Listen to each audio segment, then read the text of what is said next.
हाय दोस्तों, आपका स्वागत है मेरे ब्लॉग पे, अज़हर हुसैन सिनेमा ब्लॉग पे। और जो शख्स मेरे साथ खड़े हैं, किसी मतलब कि मुलाकात या पहचान की इनको ज़रूरत नहीं है, तो मैं आपको उनका नाम फिर भी बता देता हूँ। सुरेंद्र ठाकुर, जो कि एक्टर हैं बॉलीवुड से, और इन्होंने बॉलीवुड के अलावा south film industry, Hollywood industry and अरबी फिल्म इंडस्ट्री, भोजपुरी हो, मोस्टली सभी इंडस्ट्री पैन इंडिया इन्होंने काम कर लिया है, इंडिया के बाहर भी काम कर लिया है। इनकी पहली नेटफ्लिक्स पे हमने देखी थी वेब सीरीज़ घूल, जो कि नेटफ्लिक्स की जब शुरुआत इंडिया में हुई थी तो घूल सीरीज़ से शुरू हुई थी, जिसमें एज अ फौलाद सिंह उन्होंने रोल प्ले किया था। और बाकी ये सारे फिल्मों के बारे में खुद ही बताएंगे। तो आपके सारे सीरीज़ के बारे में पहले बताइए, सीरीज़ का नाम कि कौन कौन सी सीरीज़ में आपने काम किया। दोस्तों बहुत है अपनी सीरीज़, जैसे अभी आपने देखी होगी मिर्ज़ापुर 1 में किया था मैंने, मिर्ज़ापुर 3 में किया था, भूल भुलैया अभी मेरी आई है, और पहले आपने जैसे देखा होगा बेशरम पुलिसगिरी, वेलकम बैक, संजू, केसरी, जंगली, मरजावा जैसी पिक्चरें थी। अभी मैं जो साउथ की मूवीज़ की है, जिसमें थीरन है, दरबार है, यजमाना है, डायरी है, डकलती है और सीक्रेट एजेंट है। अभी मेरी आ रही है साउथ की मूवी दीक्षा करके, और अभी मैं जब भी 3-4 दिन पहले ही शूट करके आया हूँ, वो है नागाबंदम करके एक नई मूवी आ रही है साउथ की। और अपनी जो अभी ये मूवी आ रही है मिर्ज़ापुर आ रही है, जो कि अभी वेब सीरीज़ नहीं है, ये मूवी बन रही है, तो ये 4th पार्ट है उसका, लेकिन ये मूवी बन रही है मिर्ज़ापुर। और साथ में आ रही है मेरी सुनील शेट्टी के साथ मिडनाइट हीरो, और अपना धमाल 4 आ रही है, और 2-3 प्रोजेक्ट अभी चल ही रहे, तो आप कहीं ना कहीं मुझे देख ही लोगे किसी न किसी प्रोजेक्ट पे। और तो ये था इनका इंट्रोडक्शन कि जो कि इन्होंने कितने प्रोजेक्टों में काम किया है सुरेंद्र ठाकुर जी ने। और साथ ही साथ अभी जो इनकी अपकमिंग प्रोजेक्ट है वो भी आपको देखने को मिलेगा ही मिलेगा 2026 में। यस। और अब 26 तक का सफ़र की हम बात करें तो न्यू ईयर की शुरुआत हो चुकी है। हमारी दोस्ती को भी लगभग आज 15 साल से ज़्यादा हो चुका है। लगभग। तो मैं जानना चाहूँगा कि आप फिल्म इंडस्ट्री में 2026 तक के सफ़र में कैसे रहे, कैसा आपका आना हुआ। देखो, आने का जो है सीक्वेंस, वो तो हम बोलेंगे कि हमारा शायद बम्बई शहर में कुछ अंजल दाना पानी होगा, क्योंकि जिस गांव से मैं हूँ, हमारे आजू बाजू से भी बम्बई शहर में कोई भी नहीं था। तो ये तो हमारे सपने ही नहीं थे कि हम बम्बई शहर में जाएंगे और एक्टर बनेंगे और आप लोग हमें टीवी पे या बड़े पर्दे के ऊपर देखोगे। लेकिन कुछ ऊपर वाले की कृपा है, रहमो करम है कि आज मैं बम्बई शहर में पिछले 20 साल से काम कर रहा हूँ। बहुत से प्रोजेक्ट हमने किए हैं और बहुत प्रोजेक्ट अभी आने वाले भी है, और आप जैसे भाइयों का साथ है, मतलब जिसके साथ दोस्ती की है उसके साथ दिल से दोस्ती की है। तो ये हमारे अजहर भाई है। आज हम 15-16 साल से इकट्ठे रहते हैं, मिलते हैं, जुलते हैं, चाहे काम कहीं भी करें, लेकिन जब भी कभी फ्री टाइम होता है तो हम आपस में चाय पीने के लिए कहीं ना कहीं मुलाकात कर लेते हैं। और इसी मुलाकात में आज हमारा ये मोटिव था कि हम लोग जो है एक ब्लॉग के माध्यम से आपके सामने आए। करेक्ट है। अच्छा, मैं जानना चाहूँगा कि आज जैसे कि आपने एक बात कही कि आपके गांव से कोई भी एक व्यक्ति मुंबई शहर में नहीं था, तो बॉलीवुड में काम करना तो बहुत बड़ा टास्क था। जी। तो मैं जानना चाहूँगा कि आप कौन से गांव से हैं या कौन से शहर से हैं, कौन से सिटी, कौन से राज्य से हैं। ज़रा पब्लिक को बताएं कि वो कौन सी ऐसी जगह है जहाँ से एक मुंबई में एक व्यक्ति भी नहीं था, जबकि आप बॉलीवुड में अभी स्टार के रूप में काम करते हैं अभी आप। जी दोस्तों, अभी तो चलो कुछ ना कुछ लोग आ चुके हैं हमारे एरिया से, मतलब आजू बाजू में 20 किलोमीटर या 50 किलोमीटर दूर से। लेकिन जब मैं 20 साल पहले मुंबई शहर में आया था तो हमारा यहाँ पे कोई भी पहचान वाला नहीं था, कोई माई बाप नहीं था। तो हमने खुद अपने मेहनत से दौड़ भाग करके ये मुकाम हासिल किया है। हर जगह पे ठोकरे खा के आज हम इतने बड़े हुए हैं। और हमारा जो गांव है वो आता है दाउंटी गांव, हिमाचल प्रदेश, शिमला में, और ये डिस्ट्रिक्ट पड़ती है सोलन में। तो मैं दाउंटी से हूँ। आप लोगों का प्यार, आशीर्वाद आज से पहले भी बना हुआ था, और मैं चाहता हूँ कि आगे भी ऐसा ही बना रहे। अच्छा, मैं आपकी जो गांव है, दाउंटी जो गांव है, उस गांव की कुछ खासियत है जिसमें आपकी हाइट, जिसने आपको हाइट इतनी दे दी। खासियत कुछ नहीं है। देखो, ये तो खान पीन का थोड़ा सा वो होता है कि माँ बाप ने शायद पता नहीं क्या क्या चीज़ें हमारे को पहला खिलाई होगी, जो आज हम इतने हट्टे कट्टे और तंदुरुस्त हुए हैं।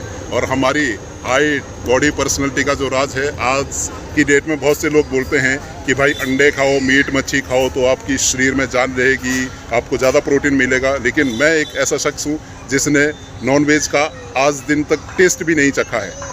हम प्योर वेजिटेरियन है।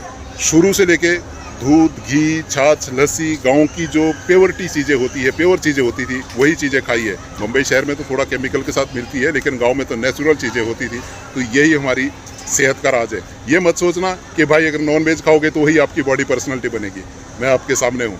अच्छा, एक बात और जानना चाहूँगा मैं सुरेंद्र जी, कि आप जब बॉम्बे आए थे तो आपका ये डिसाइड था कि बॉलीवुड में आपको काम करना है, फिल्म लाइन में ही काम करना है, और काम करना है तो एज अ विलन ही काम करना है? नहीं, ऐसी कोई चॉइस थी आपकी? हमारी ऐसी चॉइस ही नहीं थी, और ना मैं मुंबई शहर में एक्टर बनने के लिए आया हूँ। दोस्तों, मैं आपको बता दूं कि मेरी जर्नी एक बहुत ही मतलब रोमांटिक तरीके से हुई थी। मैं लगभग कुछ नहीं तो उस टाइम 30 साल के आसपास का था।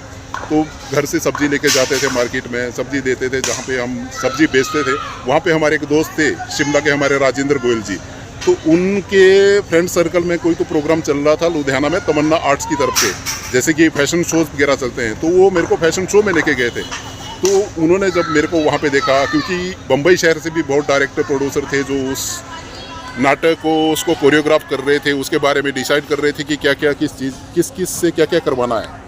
तो उन्होंने मेरे को बोला, यार ये तो खली की तरह दिखता है, तो इसको क्यों ना खली का गेटअप दिया जाए और खली की तरह कुछ इससे करवाया जाए। तो उस टाइम मुझे बेस्ट पर्सनैलिटी अवार्ड मिला था स्टेज के ऊपर। तो मेरा सीन एकदम गदगद हो गया था, यार क्या बात है, मतलब मैं गांव से जिम्मेदार का बच्चा होके आज स्टेज के ऊपर बेस्ट पर्सनैलिटी अवार्ड लिया मैंने। उसके बाद जो भाई मेरी किस्मत चमकी वो मैं कभी नहीं भूला। उसके बाद मैंने जितने भी प्रोग्राम किए हैं इंशाल्लाह बहुत बढ़िया ही बढ़िया रहे हैं सब। अच्छा, मुझे एक बात बताइए कि जब best personality of the year का अवार्ड आपको मिला था स्टेज पे, और एक खली जैसा दिखने वाला पर्सनालिटी का अवार्ड मिला था, तो क्या खली से आप मिले, खली के साथ काम किया आपने? पहला नहीं मिले थे, वैसे बातचीत 1-2 बार शिमला में मेरे को वो मिले थे। तो मतलब मुझे लगता था कि यार क्या आदमी है ये, क्या दिखता है पर्सनैलिटी उस बंदे की। लेकिन उसके बाद हमने उसके साथ काम भी किया, और मेरा मुंबई शहर में आने का मोटिव यही था कि मैं भी रेसलिंग में जाऊँ, WWE में अपना नाम कमाऊँ। तो मैं यहाँ पे कोचिंग करने के लिए आया था। यहाँ पे कोचिंग के दौरान मुझे मालूम पड़ा कि भाई आपका जो शरीर है उसको कम से कम 2 से 3 गुना और बढ़ाना पड़ेगा। तो उसके लिए आपको प्रोटीन लेने पड़ेंगे, स्टेरॉइड डालने पड़ेंगे, इंजेक्शन जिसको बोलते हैं, कि उससे आपको भूख लगेगी, आपकी मसल्स और बढ़ेंगे, मांस आपके शरीर में आएगा, तो जाके आप उस चीज़ के लिए। तो मैंने सोचा भाई यार ये तो गलत चीज़ है।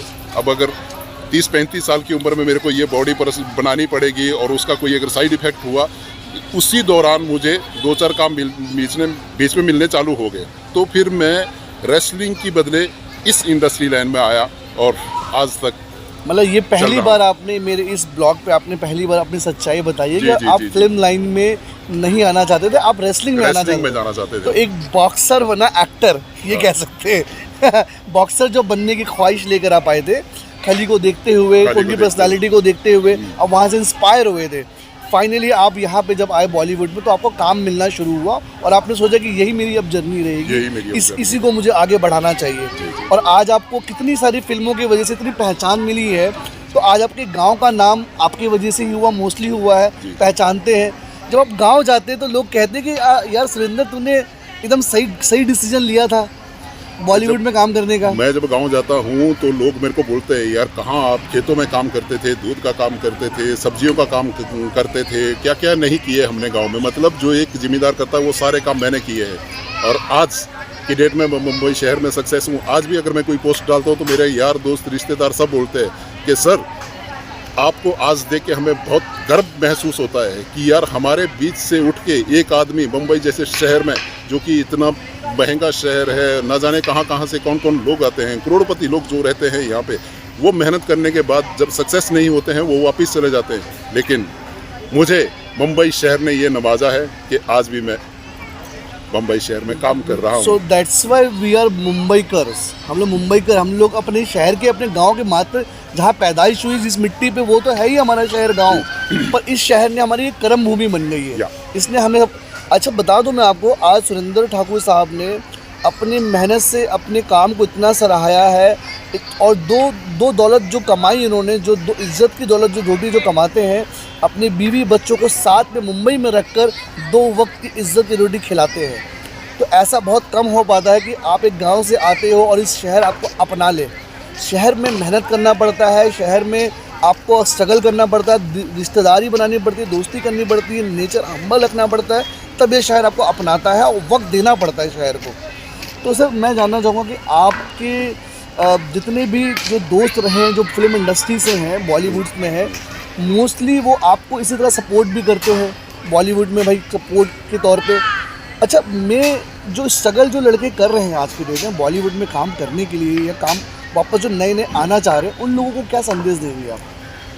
देखिए, अगर मैं दो ही शब्दों में इस चीज़ को कट करूंगा, अगर आप बम्बई शहर में आना चाहते हैं और एक्टर बनना चाहते हैं, अपने आप को प्रूव करना चाहते या हैं, बम्बई शहर में हो या बम्बई शहर में भी हो, कोई टेंशन नहीं है। अगर आप बम्बई शहर में वो एक्टर बनने के लिए आए हो, सबसे पहले छोटा सा एक क्वेश्चन है आपसे कि अगर आपको एक्टिंग आती है तो बम्बई शहर में आइए, अगर एक्टिंग नहीं आती तो कुछ भी नहीं होगा। और दूसरा पॉइंट ये है कि आपको एकदम हम्बल रहना पड़ेगा। आपने एक काम कर लिया, दो काम कर लिया, और उसके बाद आपके सितारे अगर ऊपर को चढ़ने लगे और आपका एटीट्यूड बढ़ गया, तो ये समझो कि ये आपका डाउनफॉल वहीं से चालू हो जाएगा। और दूसरी बात ये है कि जब भी आप कहीं पे किसी से काम मांगने के लिए जाओ, तो एकदम हम्बली उससे रिक्वेस्ट कीजिए। पहला तो अपना उसको प्रूफ दिखाइए कि सर मैं ये चीज़ें की हुई है और ये चीज़ें मैं कर भी सकता हूँ।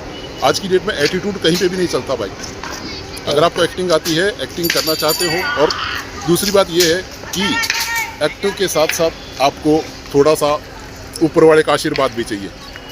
वो मतलब किस्मत, जिसको बोलते हैं कि किस्मत, अगर आपकी किस्मत है तो आप कुछ भी कर सकते हो। अगर किस्मत नहीं है तो देखो, एक्टर तो दुनिया भर के बम्बई शहर में भरे पड़े हैं, लेकिन क्या कर रहे हो, मेहनत उसकी के साथ नहीं, किस्मत भी चाहिए। हाँ, मेहनत के साथ साथ आपकी किस्मत भी होनी चाहिए, तो ही आप इंडस्ट्री में कामयाब हो गए। जैसे कि मैं अपनी जर्नी यहाँ पे शुरू कर मैंने की है एक ब्लॉग से। हाँ। अजहर हुसैन सिनेमा ब्लॉग मेरा यूट्यूब चैनल बना है, जिससे मैंने जैसे एज अ डायरेक्टर जितने सालों से मैं बॉलीवुड में काम कर रहा हूँ, तो मैं जानता हूँ कि मेरे बहुत से तमाम दोस्त हैं जो बॉलीवुड में एक्टर, सेलिब्रिटी अपने मुकाम पे कहीं ना कहीं है। उन लोगों को मैं इस ब्लॉग पे लाना चाहता हूँ और ला रहा हूँ मैं, जैसे आपको भी लेकर आया। तो भाई मैं आपको रिक्वेस्ट करता हूँ भाई की तरफ से भी, मेरी तरफ से भी, कि आप मेरे चैनल को सब्सक्राइब करें जी अगले वीडियो के लिए। सब्सक्राइब करें, और आपको ऐसे ही कुछ ना कुछ चीज़, हमारा अगर 10 मिनट का ब्लॉग होगा तो उसमें 2 मिनट की ऐसी चीज़ें होगी जो आपको सीखने के मिलेगी। आप इंडस्ट्री लाइन से जुड़े हो, चाहे किसी भी प्रोजेक्ट से जुड़े हो, लेकिन इस चैनल से आपको कुछ ना कुछ, मैं ये नहीं बोलूँगा कि जो चीज़ें हमने बोली हो आप सब चीज़ें उस चीज़ को सीखो, लेकिन उसमें से अगर 2-4 वर्ड भी आप कैच करते हो ना, तो आप कहीं ना कहीं आगे बढ़ोगे, सक्सेस, कामयाबी आपको अवश्य चूमेगी। तो भाई ऑल द वेरी बेस्ट, और भाई wish you happy new year to all. आप सभी को भाई नए साल की ढेरों सारी शुभकामनाएं। स्वस्थ रहे, तंदुरुस्त रहे, मस्त रहे, और हंसते रहे, मुस्कुराते रहे। God bless you. जय हिंद। Thank you.